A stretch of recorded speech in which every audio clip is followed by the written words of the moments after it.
Well, hey YouTube, it's Chuck. Welcome back to the Apiary. I'm gonna reveal the results of an experiment today that I didn't think I was gonna end up showing you. And the reason I didn't think I was gonna end up showing you is because I didn't know if it was gonna work. So, this bee season has kind of been the bee season about Demarees.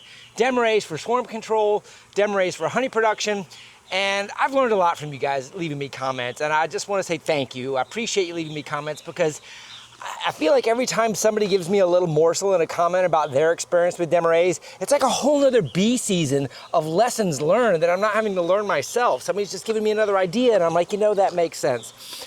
But probably the primary thing I learned this bee season is queen cells get created in the top of a Demaree because you're separating brood from the queen through a queen excluder, and you gotta get in here after 7 days. Those of you who've been watching all season, that first Demaree, I didn't get up here quick enough, and I think they swarmed, or the queen cells hatched 7 to 10 days. You gotta get up here when those queen cells are mature, and you need to essentially get those cells out of there. Now, I'm gonna back up so they can enter the entrance. You gotta get the cells out of there to take away the swarm impulse from the worker force that could still try to leave. And the 7 to 10 day point is because they're big enough for the beekeepers like me that are wearing cheaters to see the cells. If you're really, really good at finding queen cells, maybe you can do it at 5, but you just gotta recognize they're not gonna be fully formed. They may look like cups and a little harder to see, but it's, you know, if you shake the bees off of a frame, it's pretty hard to miss a queen cell. Unless it's really embedded in the wax in a weird corner and you miss it that way. But I'm giving you that whole long story because queen cells have been my biggest lesson learned on the Demarees. And those of you that watched earlier in the season and over years past, I've done a lot of grafting over the years. And early in February here in Zone 9B in Jacksonville is when I do my grafting. February 14th or 15th. Valentine's Day is my memory jogger for the first opportunity where there's enough drones to let queen cells hatch and go mate. That still may be a little bit early. There's no doubt there's no flow on then, and queen production is best when there is a flow on. I'm standing in front of the hive and they're buzzing me a little bit, but I'm not done talking to you. So I'm gonna come over to the side.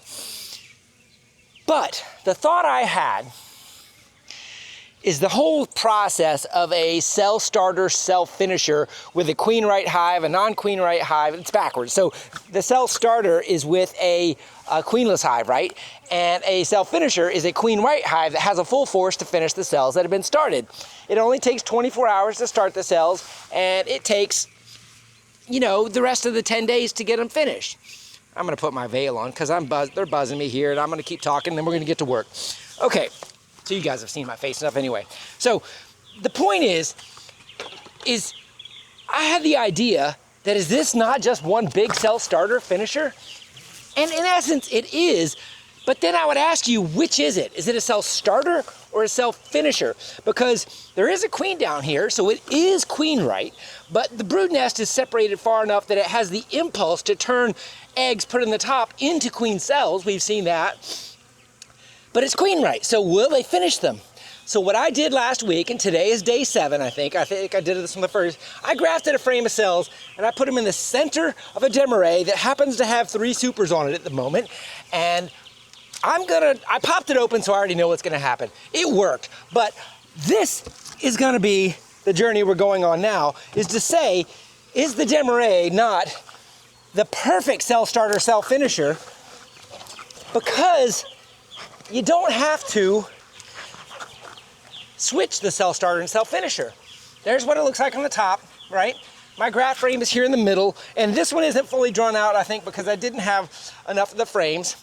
But today is the day that if this were, now I will tell you, I went in here and they had started drawing cells, and the question now becomes, did they break any of them down? My success rate was pretty good, but let me get in here and figure out which one of these was my graft frame. They're in a pretty good mood. I'm just kind of standing in here in the top of them.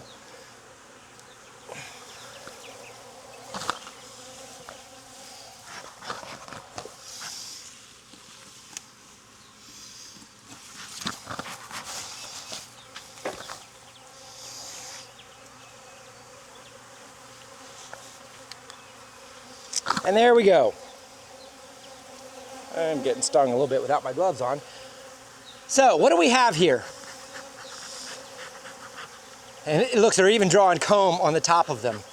I pulled out the cells that hadn't been started 2 days ago. I had to go somewhere yesterday, so I couldn't do this video yesterday. But out of the 48, I've got a pretty good, and see this over here? They are essentially overcombing. They're in wax drawing mode. Those are good queen cells. They're just now covered up. I'm gonna need to cut those off, and we're gonna show that. But I didn't do any sort of swapping. I just put grafted cells in there and left it alone. So they finished them for me, which is kind of what I'm sort of saying. It's like a set it and forget it for mature queen cells. I mean, I could come in here and cap these, and they may start breaking them down. I'm not sure. But this is what I learned, is if your season is far enough along that you've got a first Demaree, I just figured out you don't need to do the starter finisher. Just use the top of your Demaree, which is already sort of both. So that was the long intro to show you that we got some queen cells, and they're pretty happy with it. I'm pretty happy with it.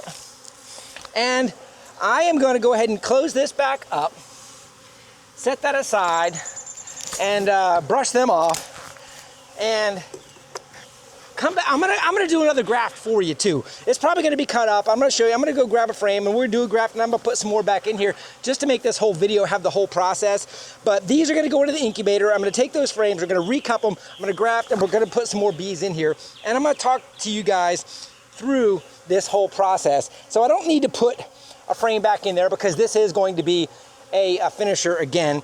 I probably should. Golly, look at that. Isn't that amazing? I mean, I took my veil off for the thumbnail on that one. That's why I took my veil off. You guys are like, why'd you take your thumbnail up, your veil off? All right, I'm gonna try to brush these guys down, blow them down, so that I don't need to disrupt the cells too much.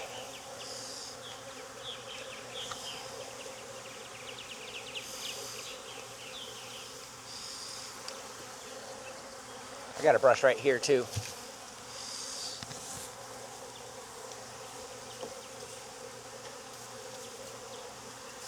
Queen cells are making these little ladies a little bit more anxious today. I don't think I remember them being this buzzy, but I have gotten them to the point of, and there's just a lot of bees, and a lot of bees get feisty, and especially when you put a camera and you stand in front of their entrance and all that sort of stuff. Okay, so I'm gonna go ahead. No, I'm not even gonna put that on there because we're gonna come back in here. Let's go put these in to the incubator, and I'm gonna show you how I do that. Okay, so we're up here with our frame. I think you guys can see me. I'm just gonna set this frame kind of on my little stand here so I can kind of have them leaning up, and I don't have to lay the frame completely on its side. Sorry, that took a little longer. So these are my cell cages that I use in my incubator.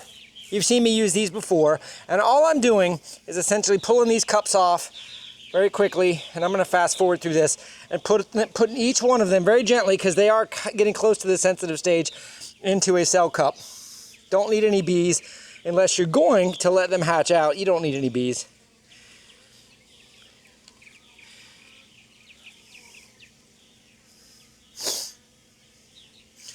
Here's a good one. I'm going to show you up close. Packed full of jelly. That is the biggest problem, is getting cells drawn out, packed full of jelly in a cell starter, and mostly the starter that isn't strong enough. And go back to the purpose of a Demaree. Make monster hives and make lots of honey. And man, are they primed to draw wax right now, because look at this comb on these other ones. And I'm going to show you guys how to handle that in a second. I'm just going to keep doing this real quick. They're a little bit better behaved over here. They're not really bothering me too much. I don't know. I will tell you that my grafting was not outstanding on this one. I didn't have enough royal jelly to prime the cells right. So This success rate is about probably what I would say was because of my graft success rate, getting the larvae in there. I probably hurt some of the larvae getting them in there. I don't think this less than 100% success rate is due to the Demaree. I think it's due to my grafting. None of these cells look like they did the whole drop down thing like we've seen before.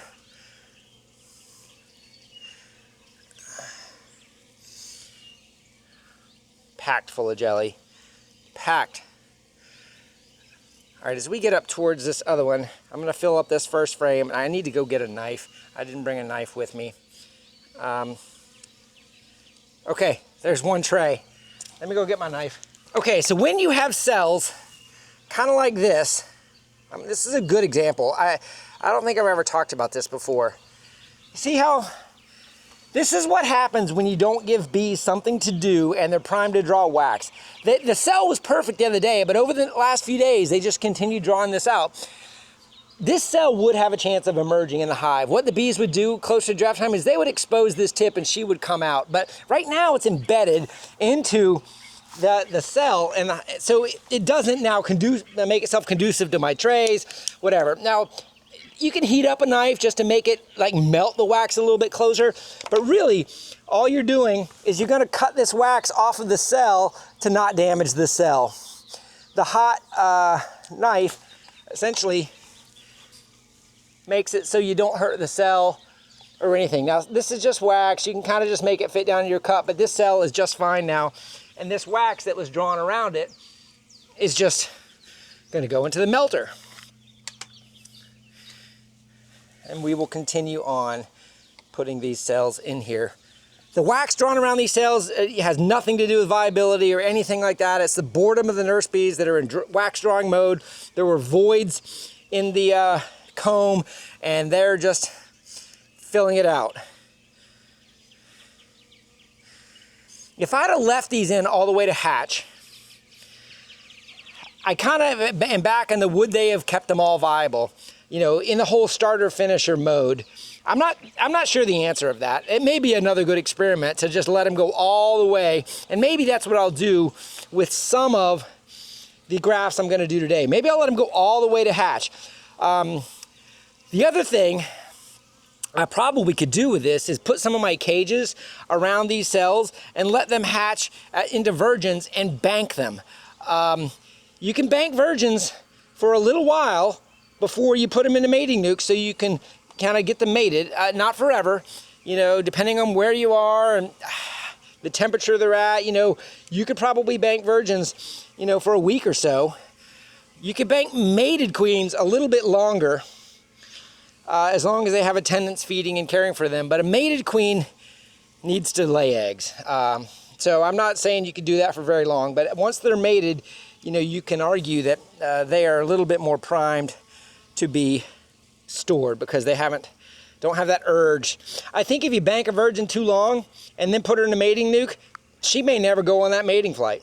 I don't know, or if she does and comes back, maybe her organs have developed differently. I just don't think it's optimal. Now I'm in a situation where I've got one extra cell, so I am not going to start a whole nother tray for that. I'm just going to kind of set it probably to the side or on a single cage, but this one has a lot of wax also. Go ahead and cut it off on the bottom. Look at the amount of wax they drew on that one.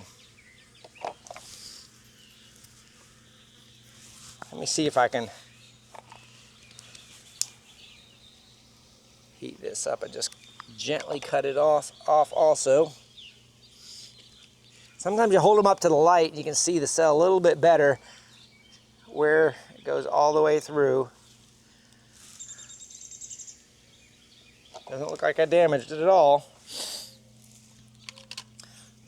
All right, now these go into a chicken incubator I've got back in here in the shed. I'm not gonna necessarily show you that because it's kind of a mess back there, but it's at 93 degrees. I've shown that in the past. It's a chicken incubator, egg incubator I got off of Amazon. There's several of them out there. These are the cheapest ones.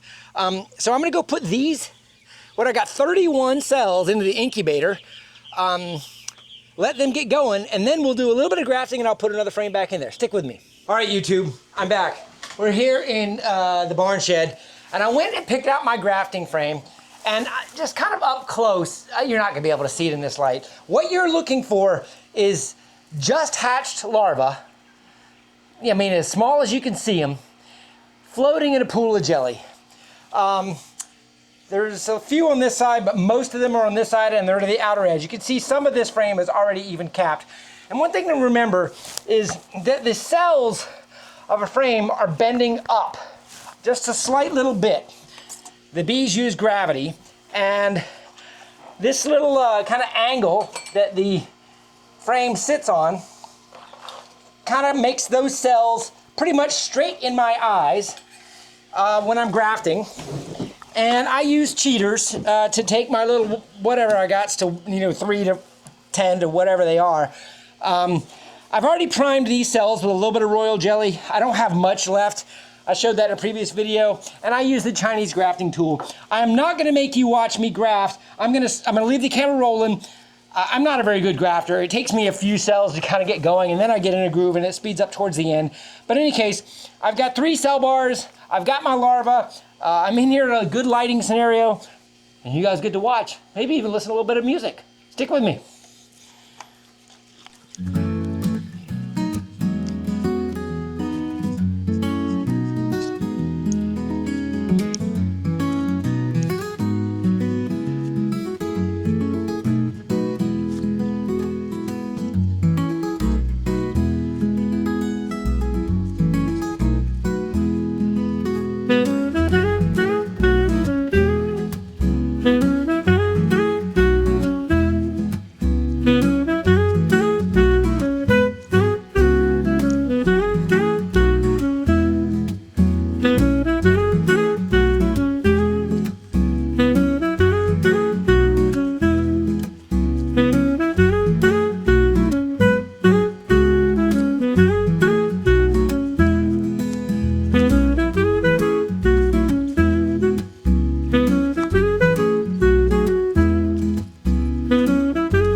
All right, wow, that went pretty quick. You know, I said I wasn't a very good grafter, but damn, that was better than I expected. So I went through that pretty quick. If you watched the whole thing, thanks for sticking with me. I don't know if you saw any techniques or anything I did differently. Just to say what I do, I go for the back of this, the larva and then twist around. The reason is because when you push a larva off the tip of this little reed here, it's easier to push on the back side of the C. So imagine the larva is a C shape. No matter where in that little cell it is, I try to scoop from the back and then I rotate around for my right-handed pulling out of the cell. So I don't know if you saw that. I've kind of learned back, swirl around and bring it out. That way when you push it off the plunger, you're kind of nudging that little larva off the back of the reed and the plunger. So now that we've got this, I typically put these in order that I grafted, and for no other reason than if there's any logic to the way they accept these, I can remember, well, that's the order I grafted those cells, and I don't know, maybe just habit. You guys got any good ideas on this? This is how I do it. So these cells are, how many we got? 1, 2, 3, 4, 5, 6, 7, 8, 9, 10, 11, 12, 13, 14, 15. Yeah, there's 15 in each of these cell bars. So another 45 more coins than I need, honestly. So this is more of an experiment. But I designed this little cell bar, just so you know. So after this is done, if these cells were on here, I could take these off. I could put these cages on, and I'm trying to show you single-handedly here. The cage goes on and around the cell, and then the cell fits Oh, actually, this one doesn't fit. This is a different one. But I need another cell bar where you can actually cage these queens while they're on the cells. That way, you can let them hatch out. I've got another one I made where there's enough room for the actual cages. Anyway, that's the thought on letting them hatch out and emerge inside of the hive, which is what I think I'm going to let these go further. I don't know that I'm going to bring them in an incubator. I don't need that many queens. But anyway, so this is ready to go back out into the hive. We start at the beginning. I'm going to put my gloves on and my hood. And we'll put it in there, and then we'll wrap up the video outside. Stick with me. All right, ladies and gents, here we are with our graft frame back in the top of the Demaree, and they are buzzy. Woo-wee. Yes. And would you know, my gloves ripped. Oh, Chuck. This is going to actually use a couple frames, foundation. I need to go get some foundation in there.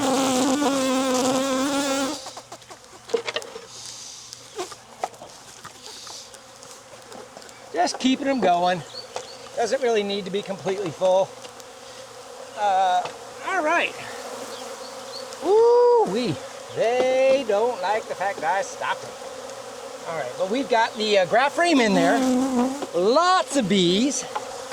I will start another grafting calendar, and I will back off just so we're not disrupting them anymore.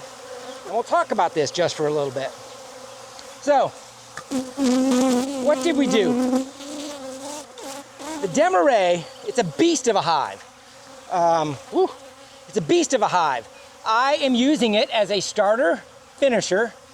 I'm not doing any sort of manipulation after the cells get started. It worked on the last one. I got 31 cells. There's a lot of bees in there. They are acting more testy than they did the other day. I'm not exactly sure why. Maybe it's a pretty good weather day. But I regrafted, I put another frame in there, and this one I'm gonna probably let go all the way. I'm gonna start another calendar. I do have a grafting calendar on my website at chuckshoneybees.com under the resources tab. This is how I keep track of my queen math, of when I start my grafting and when their cells are capped and when they go into the incubator or making nukes and things like that. So check that out.